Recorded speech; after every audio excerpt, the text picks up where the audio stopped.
Vamos falar agora, na sequência do estudo da norma jurídica, sobre as características da norma jurídica. Essa característica aqui não tem muita novidade, né? Porque é um assunto que a gente já estudou antes, quando estudou ali direito subjetivo e dever jurídico, né? Então, a bilateralidade, né, também foi estudada lá nos instrumentos de controle social para dizer que o direito apresenta dois lados, né? Bi de dois, lateralidade de lados. Então, dois lados. E o texto, né, que está aí no slide, explica muito bem isso. O direito sempre vincula duas ou mais pessoas, estabelecendo em toda relação jurídica um sujeito ativo, que é o portador de um direito, e o sujeito ativo, passivo, perdão, que é o portador de um dever. E aí eu botei aqui desenhadinho, né? Sujeito ativo, que tem o direito, sujeito passivo, que tem o dever, e é uma coisa que a gente já visualizou.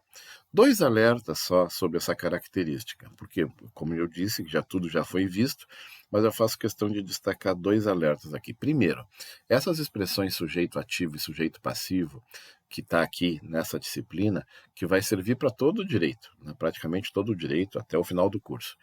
Só que no direito penal tem significados diferentes. Por quê? Porque no direito penal, o sujeito ativo é o autor do crime, né? Então é o cara que faz, que comete o crime. E o sujeito passivo é a vítima, certo? Então, o alerta que eu faço é porque, assim, isso que eu estou dizendo aqui para vocês agora vale para todo o curso, exceto para direito penal, onde direito penal tu tem que entender que sujeito ativo e sujeito passivo tem outro significado. Esse é o bom de estar estudando agora. Provavelmente agora você já deve ter recebido essa explicação. Sujeito ativo é quem comete o crime, sujeito passivo é quem sofre o crime, ou senão a vítima. E o outro alerta é que tem casos, né, no direito, e esses casos estão saindo dos fóruns e indo mais para os cartórios, né, para os tabelionatos, que são casos onde as partes, né, estão em consenso. Ou se não, é quando não existem partes. Então, o caso do inventário de um herdeiro só, né? Ou o inventário onde todos os herdeiros contratam o mesmo advogado, né, para fazer um inventário que é um consenso, todos concordam, todos são maiores, capazes, todos estão de acordo em relação à divisão dos bens, certo? Ou até numa separação consensual também, né? Marido e mulher contratam o mesmo advogado para promover a separação. O que acontece? Não é que não existam direitos nem deveres nessas situações. Existem, né? Não é que não existam sujeito ativo e passivo, também existe. O problema é que tu não visualiza, né? Tu não visualiza porque como não há uma pessoa contra a outra, não há conflito de interesses, né? É difícil olhar para ali e ver o sujeito ativo e o sujeito passivo. Isso é muito comum na chamada jurisdição contenciosa, ou seja, quando uma pessoa processa outra pessoa. Aí fica muito claro, fica bem claro quem é o sujeito ativo, que é o requerente, né, o autor da ação, e quem é o sujeito passivo, que é o requerido, que é o réu, né, que é aquela pessoa que ocupa o polo passivo da relação jurídica, tá certo? Então, só esses dois alertas, um a respeito do direito penal, porque o significado das palavras é diferente, e outro a respeito da jurisdição voluntária, onde não é possível visualizar a figura do sujeito ativo e a figura do sujeito passivo. A segunda característica é a generalidade. Generalidade, e como diz o texto lá em cima, né, norma é um preceito de ordem geral que obriga a todos que estiverem em igual situação jurídica. Essa característica decorre do princípio da isonomia da lei, que estabelece que todos são iguais perante a lei. Vamos começar de trás para diante aí nessa explicação, né? O princípio da isonomia da lei é aquele que está na Constituição Federal, no caput do artigo 5º, que diz todos são iguais perante a lei. Está escrito ali, né? Então, por isso que eu não botei o artigo aqui, porque já está escrito aqui no texto, né? Todos são iguais perante a lei. Daí vem o princípio, surge o princípio da igualdade. Mas o destaque fica, tá em destaque aqui no texto, né, para todos que estejam em igual situação jurídica. Então, não é para todo mundo. Então, para ilustrar isso, eu peguei aqui na Constituição o artigo 7º, inciso 18, que diz assim: licença gestante, né? Então, vamos lá, são direitos dos trabalhadores urbanos, tarará, aí diz no 18, licença gestante sem prejuízo do emprego e do salário com duração de 120 dias. Ou seja, isso aqui é licença maternidade, tá bem?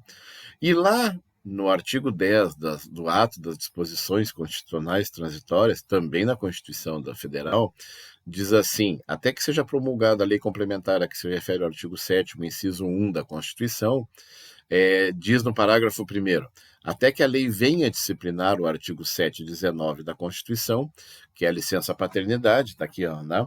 O prazo da licença paternidade é de 5 dias. Então, olha a diferença. O prazo da licença maternidade é 120 dias e da licença paternidade é 5 dias. E aí isso explica isso que eu estou querendo dizer aqui nesse slide. Quer dizer, é óbvio que as mães, e eu não preciso nem explicar, acho que a justificativa é muito clara, né? As mães têm uma licença maior que a dos pais. Então não há igualdade aqui, se tu parar para pensar. Igualdade seria se os dois tivessem 120, ou se os dois tivessem 5 dias, né, de licença, né? Mas como um tem 120 e o outro tem 5, a gente vai dizer, por quê, professor? Por uma razão elementar, óbvia. Então é por isso a importância aqui. Não é uma todos são iguais perante a lei. Não, a gente acabou de ver aqui que homens, né, pais no caso, né, têm uma licença menor do que as mães. Tá bem, é isso aí, eu não vou entrar na discussão, não é o meu caso aqui, é só para mostrar para vocês que a igualdade é até a página 3, certo? Não é tão igual assim. Pois bem, dito isso, nós vamos analisar uma questão da prova escrita do Provão de 2002. Só para vocês terem uma ideia, o Provão de 2002, né, foi o nome original de um exame de verificação da qualidade dos cursos que hoje se chama ENAD, né, mudou o nome para ENAD, mas é a mesma coisa.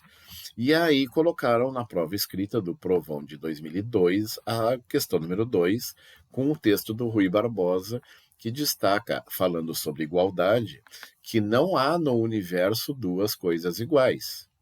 As gotas do mesmo fluido, os micróbios do sangue, os ramos de uma árvore, as folhas da mesma planta, os traços da polpa de um dedo humano. Ou seja, realmente, se tu parar para observar a natureza, o universo, não há na natureza, ou no universo, como disse Rui Barbosa, duas coisas iguais. E aí, realmente fiz, para se destacar isso, né? Eu faço para ilustrar para vocês, né? Essa reportagem do jornal Estado de Minas Tecnologia, né? Tá aí, eu não vou ler, obviamente, tudo isso que está aí, vocês podem dar uma pausa aí e fazer a leitura, né? Mas me chamou muita atenção dessa matéria, né? Que é uma matéria de 2012, certo? Sobre a sequência, né? Os cientistas sequenciaram o genoma do esperma humano, né? E aí eu botei aqui, só por curiosidade, né? Cada ejaculação libera entre 40 milhões e 1,5 bilhão de espermatozoides, tá certo? E aí o que eles constataram por amostragem? É óbvio, né? Eles não fizeram um número geral, até pelo gigantismo, né? Da quantidade de espermatozoides, né? Em cada ejaculação. Mas eles pegaram, obviamente, vários homens, né?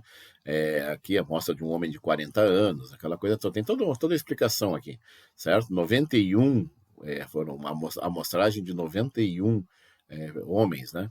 E aí o que eles concluíram, né? Tá aqui embaixo, que é o que interessa aqui, né?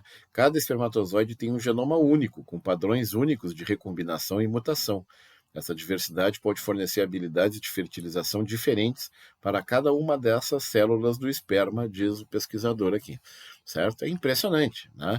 Para confirmar, por que eu disse isso? Para confirmar o que o Rui Barbosa, né, escreveu há muitos anos atrás, para dizer que não há duas coisas iguais na humanidade, no caso, no universo, né? Então aí, em cima disso, se vem, né, uma crítica, me parece que é uma crítica que ele faz, né? Que é a questão. Então, essa coisa de nós querermos estabelecer uma igualdade diante de uma natureza, né, de uma atmosfera, né, de um universo onde não existe igualdade, é uma pretensão, né? Nós somos muito pretensiosos, querendo fazer com que haja igualdade, certo? Esse é o texto em si. Recomendo a leitura, eu acho muito legal, né? E eu gosto mais da segunda parte aqui, mas não vou fazer a leitura por causa do tempo, né? Também recomendo dar uma pausa e ler. Mas vamos direto a encarar as perguntas, né? Então, a partir desse texto, analise a validade da adoção da discriminação positiva no Brasil, né? Oferecendo exemplos, certo? Então tá aqui, ó. A discriminação positiva está aqui. Atendimento preferencial, né? idosos, pessoas acompanhadas de colo, isso que vocês já viram, né? Autistas também, né? A lei de cotas, né? Lei 2012, 50% das matrículas, certo? Nas universidades federais, está aqui, ó, outra imagem aqui, que explica para vocês, certo? Essa questão sobre a discriminação positiva. Explicando rapidamente para vocês, a palavra discriminação, se vier sozinha, ela sempre representa algo negativo. Por isso é que se diz aí que é uma discriminação positiva. Então, assim, é quando tu discrimina, quando tu separa, quando tu trata de forma diferente uma pessoa, mas não para prejudicar. Porque, via de regra, quando te tratam de forma diferente, é para te prejudicar, certo? Mas a legislação faz tratamento diferenciado das pessoas para beneficiar. Por quê? A justificativa é muito simples, muito singela. Porque é o seguinte, o Estado, né, nós, sociedade, a coletividade reconhece que nós não conseguimos evitar a discriminação.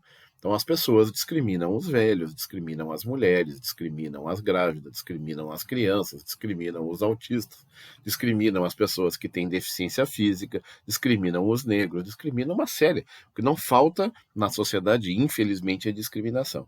E aí então o que o legislador faz? Ele vai lá reconhecendo que há essa discriminação, ele faz uma lei para privilegiar essas pessoas, ou seja, para compensar, na verdade. Compensar o quê? Compensar exatamente essa discriminação que ela sofre. Então, já que ela está sofrendo e eu não consigo evitar que ela sofra, o que eu faço? Eu vou impor, eu vou coagir as pessoas a respeitar os velhos, os deficientes, os negros, as mulheres, os autistas, certo? Então, a ideia é essa, é fazer uma compensação. Não tenho como evitar que as pessoas sejam discriminadas, mas tenho como ajudar elas, privilegiando, dando vantagens para elas em relação às pessoas que não sofrem nenhuma discriminação, tá bem? Vamos fazer uma pausa aqui para não ficar muito longo o vídeo.